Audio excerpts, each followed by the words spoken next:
Welcome to Automated Mobility, the people behind the wheel. In this podcast series, we get to know the experts working in the field of automated mobility. What drives them, and how do they think their work contributes to a better mobility system? I am your host, Henriette Cornet, and I am the coordinator of SHOW, a European project testing automated vehicles in real life. SHOW is led by UITP, the International Association of Public Transport. Together with 70 other partners, we investigate a future where mobility is shared, connected, and automated. Today's episode, Maria Gkemou from CERTH, the Center for Research and Technology, Hellas. Hi, Maria. Hello, Henriette. It's so nice to finally have you in this podcast series. Yeah, it was about time. Exactly. Let me introduce you to the audience. You are Maria Gkemou, principal researcher and head of 2 labs at CERTH HIT. I will tell about CERTH in a bit, but the 2 labs that you are head of are the lab for clean and autonomous vehicles, and the other one is the lab of industrial design, intelligent materials, and manufacturing in transport. Quite, yeah, it sounds like a lot. It's a bit long. Yeah. And CERTH is the Center for Research and Technology, Hellas. Mm-hmm. And HIT is the Hellenic Institute of Transport. Right. Yeah, so I will come back to that. I want to have a bit of details about CERTH, about the HIT Institute, and of course about your labs and everything. But before coming into the topic, also everyone needs to know your role in SHOW, because you have a very, very central role in the project, because you are leading the activities within the technical manager team. So the CERTH is technical manager, technical and innovation manager, to be more specific, and you are coordinating everything. And if I may say so, for me, you are literally the brain of the project. If anyone wants to know something about the content, about the technical detail of the project, they need to go to you. You kind of know everything. Well, thank you very much. In first place. Yes, well, this is somehow natural because it is kind of inherent to this role of technical management and innovation management. So if you want to do it right, somehow you need to know every detail of the project and activity, and you need to go in depth, I guess, and also get to know more the partners themselves and feel them and feel the work they are doing and the personality of the work, especially in such big projects that you cannot really control every detail. You would like to control more, right? I would like to control more, this is true. But it is really impossible, I mean, to fully control such a big project. So you have to get along a bit. You have to find, a compromise between what you want and what other partners would like to do, can't do, are willing to do. So it's, it's something in between, I think. Also because the partners come from very different backgrounds. We have industry, academia, we have a bit of everything. And I guess you have this understanding of the different motivation from the partners to be in the project. This is true. It happens also often because it is rather the usual case in projects, in research and technical projects, that you do have representatives from all worlds, let's say. But yes, the culture is different in its different world and community. And it is also something that has to do with experience in this. You know, it is a different code, it is a different language, a different expectation as well. Yeah, I can see that also from a coordinator perspective, that it may be a challenge, but it makes it also interesting for the project. Of course, and essential. Yeah. But before digging into CERTH and SHOW into more detail, we will come back to this. I would like the audience to get to know you better and to know a bit about yourself, about your background. So you are trained as a mechanical and aeronautical engineer. Quite impressive. Right. You have also a PhD. We would like to know more about it. So I I kind of see you as someone really tech savvy. You really love like engineering things and everything. So can you tell us more about a bit how, like, your study, your PhD, and sure. how you came to this position? Well, yes, it is true that it was my choice. I mean, engineering did not come up like that. It was my choice. My background was mechanical engineering. Was totally my choice. Then I started working at CERTH, at HEAT. And the PhD came as a need more. I mean, it came after I started working at HEAT. Okay. And it had to do very much with what I was doing at that time. So my PhD is on driver modeling in simulation. So it was a domain that I also dealt a lot with at some point of my life along those 20 years. So still not with autonomous automated vehicles. It was just traffic management and not really traffic management. It was more traffic safety. And driver modeling for traffic safety, because at that time simulation it still plays it is still a critical part of methodologies, but simulation and driver simulation, I mean, is an important tool in studying traffic safety and in general driver behavior, I would say. So this traffic safety and driver behavior are two of the key cornerstones of our sector, of my sector in HEAT, the sector I belong at HEAT. So it was very relevant to what I was doing, and it would leverage my work. So it emerged as a need to know more about it, to go more in depth, and it indeed helped because it then helped a lot, and it is very much relevant finally to driver assistance systems that then became ATS, that then became CATS, and then turned progressively to automated systems and cooperative systems. So, yeah, there is a continuity in this that perhaps is not evident, but it actually follows the progress, the technological progress in the domain.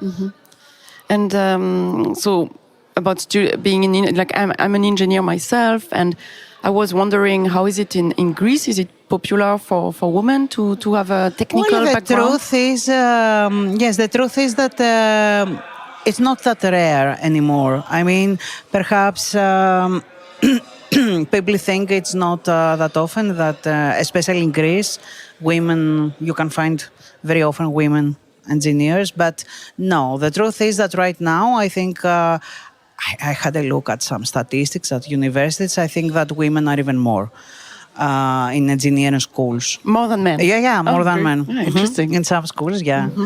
Well, mechanical engineering is not one of them still. But I think there is a balance now. And the truth is that, at least at CERTH for sure, at HEAT for sure, but in other domains of work, let's say, women are quite well accepted in engineering positions at least the last 15 years, I would say. Good to hear. Yes, it is good to hear. I think it is even better than, in comparison with some Central European countries. Yes, I think so. Really, I had also this impression with the different positions that I may have, that Greece is like quite advanced with this gender balance. Yes, it is. And I have HEAT for sure. Yeah, true. And I noticed that. And also for the audience to know, I'm quite impressed and really happy about the gender balance in show, by the way. We have a lot of women in leading position in the show project. I think we can be proud of it. Yes. I think, and it should be more promoted, I think. Yeah, we should. As a best practice. Yeah, definitely. In gender issues. Definitely. You mentioned a lot through your curricula, the CERTH Institute. Can you tell us more about it? So CERTH, it is a big research center, technological and innovation center in Greece.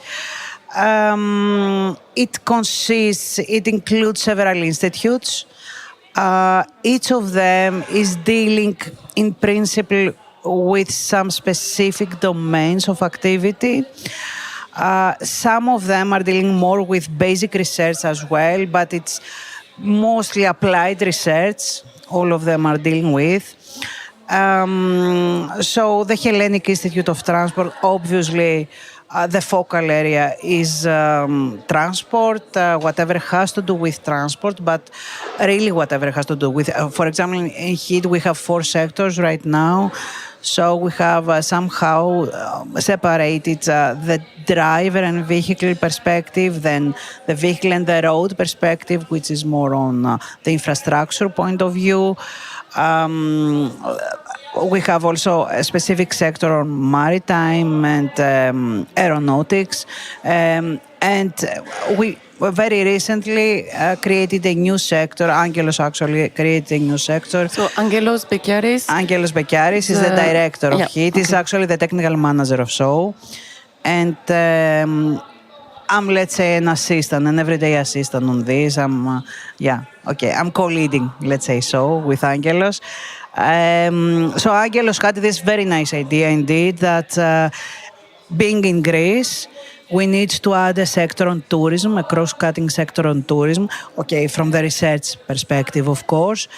And it really went well. I mean, we see some potential there. So this is the most recent sector. So tourism and transportation connected. So really the both connected. Can you give us example? Yes. What it means in terms of research? Yes. For example, one of the emerging needs in tourism from the research perspective, research and innovation perspective, is the penetration of electrification in Greek islands.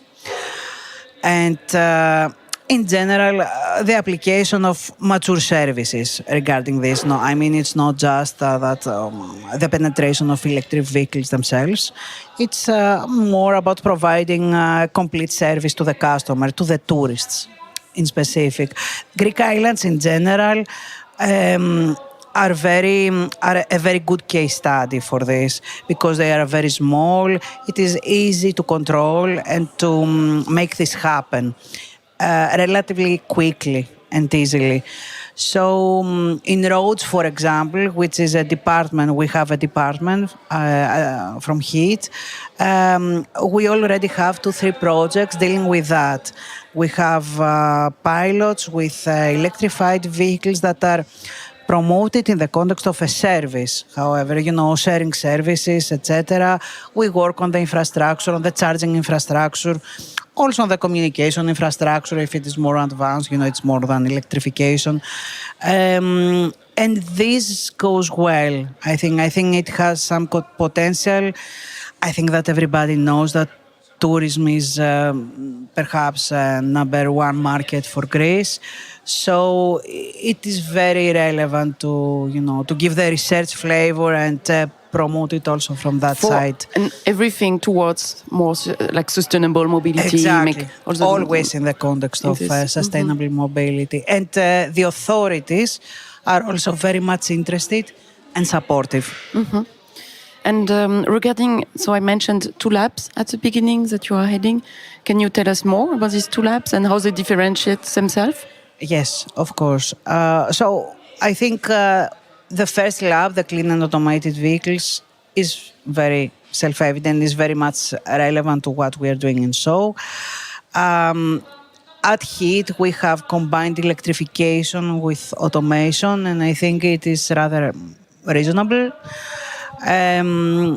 So in this lab, all projects, all initiatives, all research efforts in general that are related to electrification in any aspect and automation exist. And then the other lab is more related to my initial background, to mechanical engineering.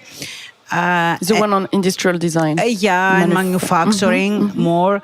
So I have recently initiated a new lab, research lab. Mm-hmm. You mean a third one? No, it is in the context of this one, but it is the research infrastructure, I would say, that it is a Fab Lab. So Fab Lab is like a mini manufacturing lab. So a lab where you have a mini production line, let's say. Of So what? we have 3D printers, 3D scanners, we have CNC, we have, several typical and not so typical machines. And we use them for projects. So we manufacture small elements, or electronics as well. And there is great potential in that. In general, fabrication labs, fab labs, is a trend in manufacturing world, in research manufacturing world right now. Again, what? So you said, for example, electronics. Can you be more specific? Yeah, on electronic what? circuits. Even for show, we are going to build for some of the custom solutions we are going to develop and test. We are going to use, to manufacture some of the elements there. What precisely? Sorry, I just want make sure that everyone gets which part exactly and what for. Yeah, what for example, in show we are going. HEAT is going among other to develop custom solutions for vulnerable road users. So we need to, and we want to develop custom tags that they are going to carry, so that they communicate with the automated vehicle or even through the infrastructure with the automated vehicle. So all this device and the electronics of it, or even the electronics of the vehicle, because we are also doing custom solutions for our vehicles, are being built therein. So we do it in-house, Another, there are several extensions of this lab. So, for example, related to transport, for example, you can make prototype elements of a vehicle, and you can test the ergonomics, you can test functionality, in 3D printed material before you go to production or before you advise for production. Yeah. Okay. I see. And what you just mentioned before with these tags that vulnerable road user can carry, and communication with automated vehicles and other infrastructure, I think it's important for everyone to notice that really the idea about like safety, saying that the vehicle can detect if a pedestrian is approaching, for example, a crossing section. That could be one of the applications. I just want that everybody gets of course. what it's for. Detection is something that anybody's anyways is an essential requirement, but it is more than detection, because we want the vehicles ideally to acknowledge their presence to the pedestrians in one way or another, so that pedestrians, not only pedestrians but cyclists and micromobility users as well, are going to be aware that something is coming. Because, for the audience to be more specific, automated vehicles in principle are electric vehicles, which are in principle noiseless. Which is as such good, I would say. Which is good in general, but the learning curves, will take some time. For all of us to get acquainted with this new way of mobility, the fact in specific that vehicles will not make noise for us to perceive, it will take some time.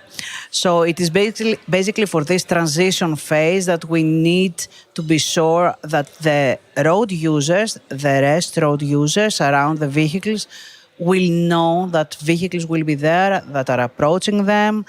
And this is all. Yeah, and it could be like a vibration. Huh? Yes, for example, it could be the interface, the final interface, or something. Could be in general several things. The sound is not very appropriate in those cases in real traffic environments because of the noise of the environment. It is usually haptic and visual, perhaps, but basically haptic. Again, visual is not the best for road safety issues. Or combinational, usually. Okay. No, thanks for giving this example. I think it's good to have some concrete example of the development that we are doing in the project. And I think it's time now to move to Sean hosting this podcast. And if I remember correctly, together with Guido that I have interviewed in episode number 9. You were at the very beginning of the project. Yeah, you were in the proposal phase. In reality, the proposal writers of show, together with Guido. Yeah, I'm kind of suspecting that you were writing it for the most part. Yes, together with Angelos, of course. Together with Angelos and Guido, we were the proposal writers. I mean, because it is always, mostly two people that are writing a proposal by default. Of course, consolidating and communicating with all these big consortium. Yeah, everyone provide some part of it and everything. But inevitably the concept, the key lines, the directions, the outcomes have to be streamlined by specific persons for logistics reasons mostly. So yes, we were there from the very beginning. We did it together with Guido, the full recruitment and selection of the test sites that we thought back then that would make the difference, and ecosystems, I would say. Also the supporting partners in other cross-cutting aspects of the project. And yes, I was there from the very beginning. And actually, I think that this makes it easier for me to follow now so much in depth, because I know exactly what is meant behind each word and what is expected. Yeah, it's very, for all of us, it's very helpful in the project to have this continuity and not so much turnover and so on. And maybe a reminder as well for everybody is like the way it works with European funded project is that the Commission is releasing from time to time calls with topics that the Commission would like to see. Usually they have outcomes that they want to have, and after consortiums are built, so meaning partners together, joint effort to answer the call with a specific proposal. And it always needs this innovation aspect. It needs to be very special and everything. And I guess Show was extremely ambitious back then and wanted really to make a big difference. Do you remember your personal expectations with this project? So I remember that I was in the middle of wishing this to get funded and not get funded because, it did not start to be that big from the beginning. But when we started this effort and everybody knew about it progressively and wanted to be part of it, so usually what happens in such cases when you are preparing bids for calls is that more or less you are looking for partners. I mean, you are asking for partners to join you. It needs some effort. In this case, we had exactly the opposite problem because everybody wanted to be part. Guido, I'm sure he remembers, everybody wanted to be part of this project. And we had to make a selection at the end. And it actually turned out bigger than initially expected. So I remember my feeling that I was sure that it will succeed. I mean, it was very ambitious. It is very ambitious. Yeah, still, yeah. But I was also a bit intimidated because I knew that I would manage this together with Angelos if it gets funded. And I was already from that time intimidated. Oh my God, what is going to happen? How are we going to do this? Can you imagine? And you mentioned, so Angelos, the director of it, Dr. Angelos Bekiaris, he's officially, he's a technical manager of the project, but you are really dealing with the day-to-day activities. So you are at the core of it. And always, so also for everyone to be clear, it's always about complying to what we have promised to the Commission.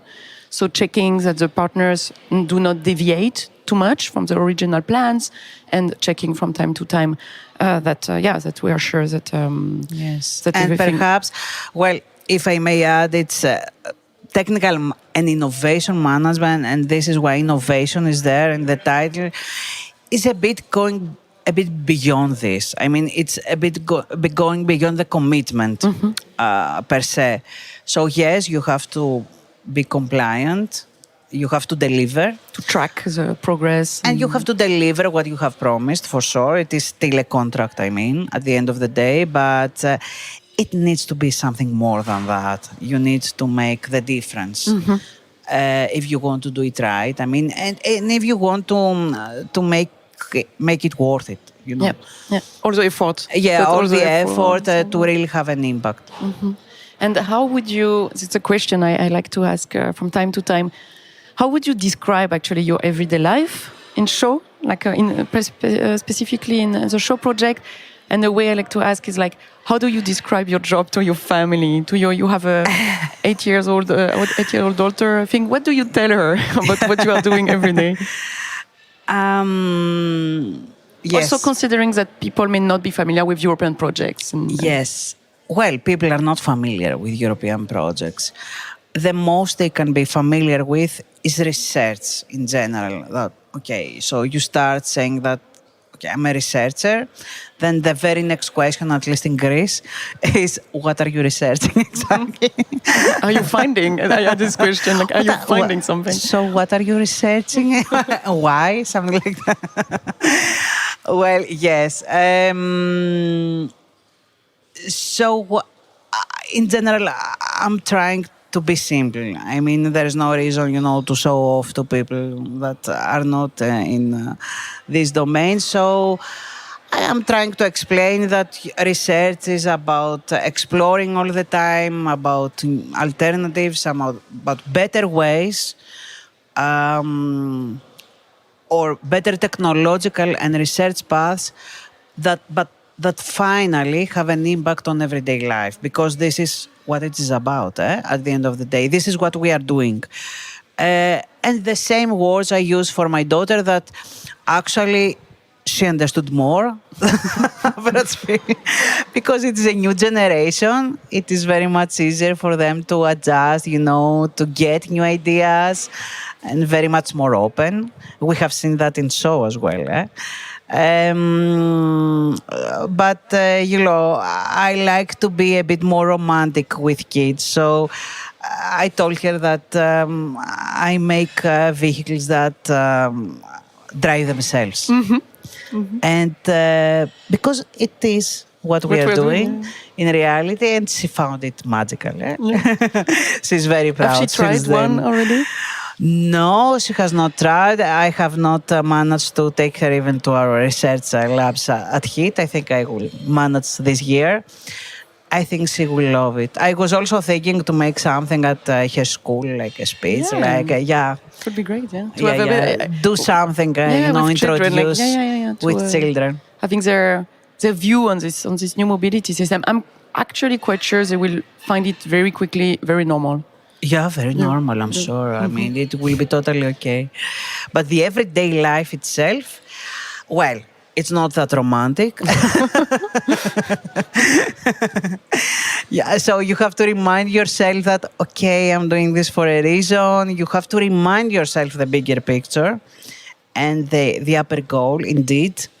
I think this is the case for you as well, and for everybody that is heavily involved.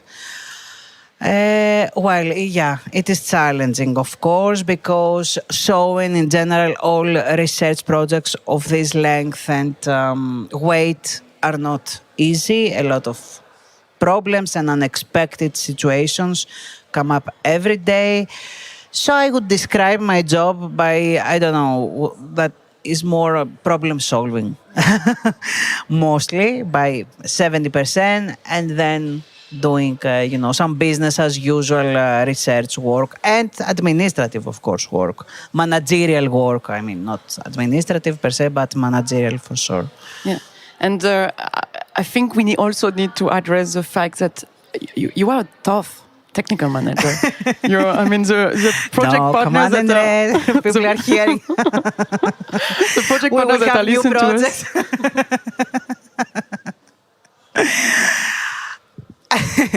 Well, yes, I think that Angelos selected me for this project because of that, to be honest. Tough. Yes, okay, perhaps. But I don't find another way for this. What I really like is you are extremely focused on the results. So it's really about the quality of the project, on the results. And you use What's necessary for it? Yes, because I feel that in general it is. It is a waste of resources for everybody, not only for the European Commission. It is public money. It is our money. It is our resources, money, our effort, but it's also our effort, our life. So if we are going to dedicate it and dedicate hours of our life on this, okay, let's make it worth it. And yes, the truth is that I always want to go a step beyond. What we have promised to make the difference, but also really those projects cannot be managed in another way. If you lose this, this control layer, it is very easy that it falls apart, and very quick, actually. But I like to believe that I'm also fair and transparent. And I believe I am because, European community is very small in reality, especially in specific domains, the transport research community or research and innovation community, if I should include the industrial partners and SMEs. It is still very small. So we all know each other. After 20 years, I know pretty much everybody. Everybody knows me. Everybody will know me after this project. So it is really about being consistent in what you are doing. So people knew that I would be tough. And it is optimistic that they also choose to be with me in other projects, even after so. It is a hope. That's something will for sure. We are goes well. All very, very grateful for that, for really you leading all the content issues. That's something like, show would not be there where it is now without this kind of discipline. And, Thank you. So about show again, is there a topic in the project that you like specifically? Something, if possible, like personal, maybe not too politic, but like something personal that is promising for you or exciting, that even if it's something small, like something not the most visible from the outside, but kind of a nice topic for you. Yes. Well, I think that the most interesting to me are some technical aspects that are not that evident to the audience, or at least, they get the result, but it might not be evident to the general public. For example, how much effort is being done for this. For example, what I described before for the applications we are developing for the VR use for the pedestrians is something that, it takes a second to experience. But it is so much effort behind, and I know all the difficulty. And this is not only related to our applications, it's related to what the UAMs are doing and the research centers that are working on the automated vehicles themselves. There are some aspects, some details, some advances, technological advances that I know that it might mean nothing to general public or may not even perceived at all. Visible, But I know that this detail may have taken 2 years to develop and make it work. So this is always very interesting to me. So, for example, can you tell us something specific? Yes. I mean, a minimum software upgrade on automated vehicles, on the ADS of automated vehicles that, may improve for you just a bit the perception, for example, the detection capability, the object classification. It is really big thing. It is a really big thing to me. And I believe to a whole community of people. And this always intrigues me, the background. This is what I mean. The back end of things and how challenging they are without necessarily being visible. The challenge, itself. It is always what intrigues me and keeps my interest. I guess it also relates to my background. The other, of course, part, I think that is interesting to all of us being involved in this project is the real life aspect. I mean, it is also important for the audience to understand that show is not something that will be tested in confined areas, In a lab in of a a lab, or university. Yeah, yeah, yeah. with you and me, in 1 or 2 days. Show is about real life traffic. It is like a step before automation moves into our everyday mobility. So this, if you take a moment and think about it, is a big thing that we are moving in roads with real traffic, with real people, which has its advantages. It has its disadvantages. I mean that accidents may happen, incidents may happen. But this, at the end of the day, makes it really interesting that we are doing something. We used to say something internally at HIT that, what is this project doing when we have a new project? And say, will it make something that will play at the end? So this is something that it will play, and it is playing. Yeah, something really tangible. You mean like something we can Something experience? really tangible, and something that you see it happening, you experience it. It is mobility, Mobility is Like something everyday life of very people, no? tangible. Yeah, I mean, yeah, it's and. I find this very interesting, yes, the real life aspect that we are doing this now in this project, not for later, that in this project we are putting passengers on board and we everyday encounter with possible dangers of an accident, of an incident, or of not an accident, of the contrary. Yeah, something I would really like to see in shows that would be quite, for my perspective, kind of a success, is since some of our demonstration will run for several months, and in our different demonstration sites, would it be possible, that people will just use it for their daily life, not for the experience of being in an automated vehicle, but really because they would need it? That would be like great, like during show, you mean? Yeah, during show itself. That's not only the fun part and the entertainment part. That would be the great. impact. Yeah, that would be very nice. I think this. But I mean, if it runs really every day and they say it every day, at some point they would say, "Oh, actually, I will take it because I will save so much minutes." This is great. So that would be cool. For sure, this would be the success. That would be nice if we could reach that. So I think now it's a good time for me to ask you something more broadly about automated mobility. So you mentioned it a lot already, but is it something you really see in the mobility of the future? Like when you are thinking of the ideal city, maybe in Greece, maybe somewhere else, do you see automated vehicles around, and how are they embedded in the entire mobility system? So how do you see it? Like full automation everywhere, or yes. like what's your vision? Like ideal vision first. Well, yes, my vision is not that technologically oriented as it should be, perhaps. I think that automated mobility should be seen as an element among other elements that all together will constitute sustainable mobility of the future. So it should not be seen as a standalone technological trend.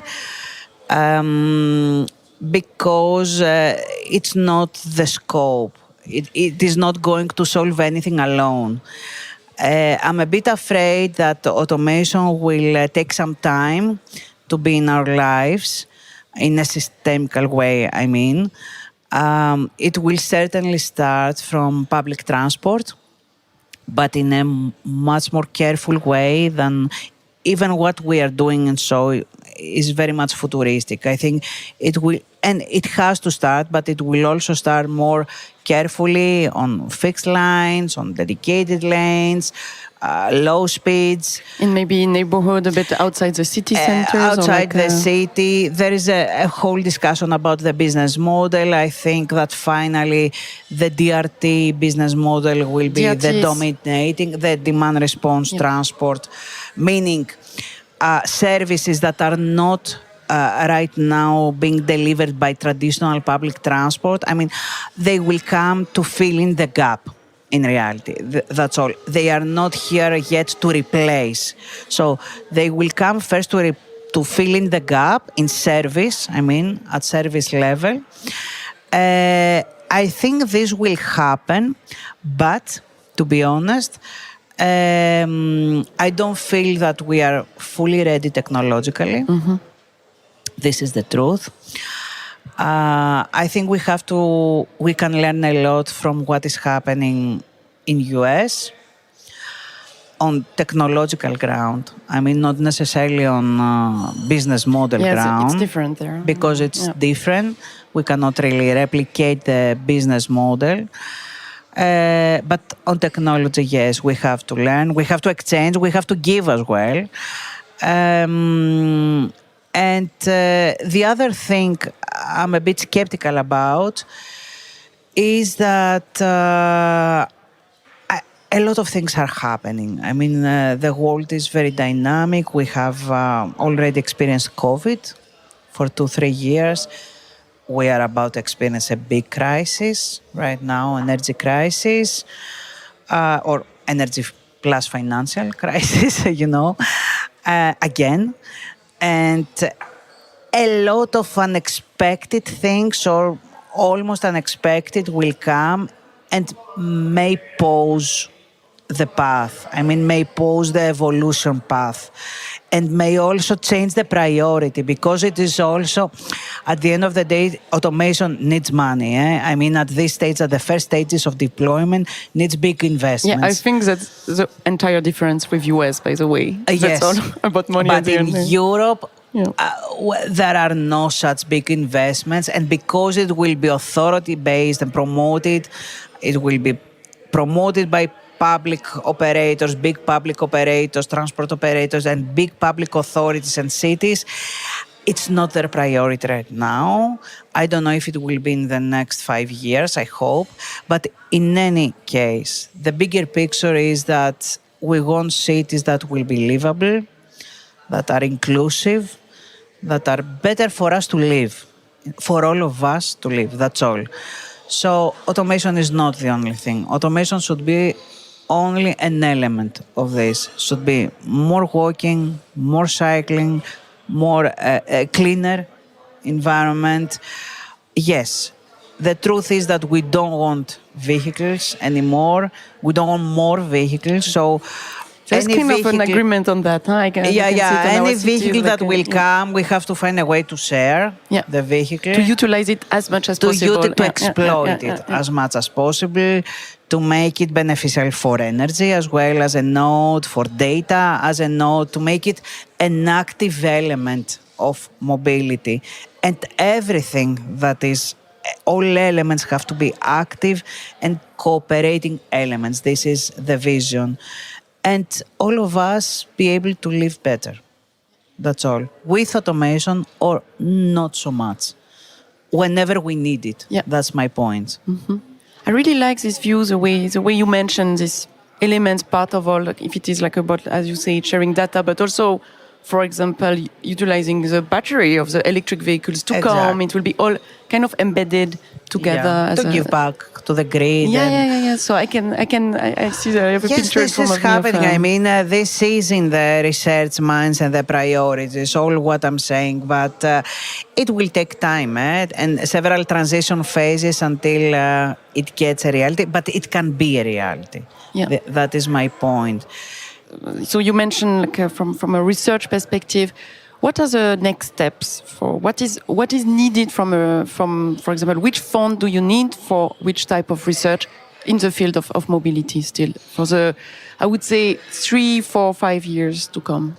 Yes, I think that what is really needed in the next 5 to perhaps even 10 years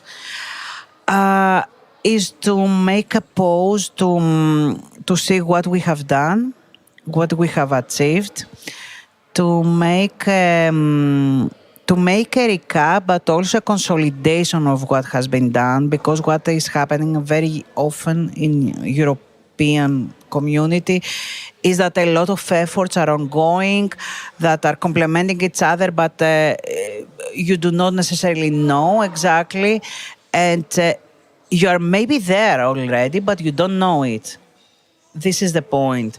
So I think that we need to consolidate, but really to consolidate and concertate, see where we are in pragmatic terms, and before moving to the next technological phase, I would say, because it has to be necessarily. I mean, for some fields like automation or like even connectivity, or there have to be some advances before we get there. But even before that, we need more time to test and validate. Mm-hmm. And it cannot be just 5 years. I mean, what we are doing in SO, for example, has to be replicated again and again with more specific cases, more difficult cases, more, challenging conditions. Perhaps cases that we are avoiding right now, but are still part of our reality. A snowfall is part of our reality. So if we want automated vehicles, for example, to be in our lives, we have to be sure that they can work in every condition. This is not the case. I mean, right now, we don't have the full spectrum of technology potential, or we are avoiding to see it. So we need to we need to do this. I mean, more funds need to be given. I think this is the trend anyway, however, in the European Commission. And they are giving more and more funds on this, on large-scale demonstrations, on validation. They are doing this. I mean, I think it is in the correct path. Scaling up, actually. Scaling up and validating. Yeah, validating. All layers of validation, technological validation, user acceptance, field validation. I think it is very, very much crucial. And and a bit more funds perhaps I would give to exchange with international community. Mm-hmm. Learn from outside Europe. Learn from outside, give also. Yeah. Somehow, I mean, keeping the boundaries, because there is a competitiveness, of course, issue as well. But I think for those domains, because this is going to be part of our lives, there needs to be an exchange mandatorily. I mean, because transport is by default a global issue. Does not have boundaries. I mean, it is not that you can do something advanced in transporting. At some point, the same paradigm will be dominating on globe. Like all of us, we have trains, all of us, we have metros, all of us, we communicate with airplanes. So it will be a global reality. So we need to exchange. To exchange more. And I can mention that it's really something we are doing well in the project, I would say. I mean, I'm very happy about our international collaboration. I can mention Japan is one working very well. They have different issue. I mean, that's something that is also makes the entire collaboration interesting. It's that each country has its own challenges. Yes. And Japan, they have these very narrow streets, for example. I'm really wondering how the AVs will behave there. In US, the collaborations that we are starting, they are so much into cars in general. I mean, their public transit is very different than the one we have in Europe. Yeah. A lot of rural areas, things like that. So I think we can also exchange a lot with them. For sure. And they have different technological paths as well. But at the end of the day, the goal is the same, of course. Mm-hmm. So perhaps there could be better convergences. Yeah. Let's try to do it in show, and I'm sure we will have also next projects where we will have the occasion to to collaborate more between projects in Europe. I fully agree with that, and I think it's important that we all talk to each other. And I like this idea of making a pause and see, okay, what's the status now, but also more outside the fingers, or outside the box, and outside Europe. Is there anything you want to add to conclude this episode? So maybe something you want to advertise, something you want the audience to be aware of, anything you can think about? No, I think that I would like to close with a wish and a hope. I think that what I miss in my job, in the more narrow terms, my everyday job, my everyday routine in Greece, but also in the broader terms, what we are doing here, is that I would like to research to be more popular among people. I mean, I would like all of us to find ways that the results of research are more visible in the general public. It happens a lot. I don't know if it is the case in other countries, at least in an equivalent way, but at least in Greece, I think that the general public totally ignores what is happening in Greece, and we are doing a lot of things, actually. I mean, there are a lot of research advancements in Greece. I think that after tourism, research is the biggest industry in Greece. So, but also on European level, I think let's try to communicate, or I hope somehow what we are doing is better communicated to people, because this will give them hope for the future. In all domains. Yeah, I love that. I think that's a good way to end, and that's what this podcast series is about. By the way, I really hope that people that are listening to us are not only experts, are not only show members, and I really hope there are some people listening to us like really are completely from different field and getting a bit more familiar with the research. I love this idea, and it's very nice to conclude this episode with the topic of hope for a better future, hope for a better mobility system, hope for a better quality of life at the end, and maybe also a bit of fun will be nice. Because it's very cool, also very fun and exciting. Yes, sure. This type of mobility. So thank you, Maria. That was very nice to talk to you. And finally. Finally, and we keep in touch anyway. Yeah. Thank you, Henriette. Thank you very much. Bye-bye. Thanks for listening to Automated Mobility, the people behind the wheel. This podcast would not have been possible without the support from the Horizon 2020 program by the European Commission under the grant agreement number 875530. Check out the links for the show project and other references in the description of the episode, and subscribe to our newsletter to stay tuned.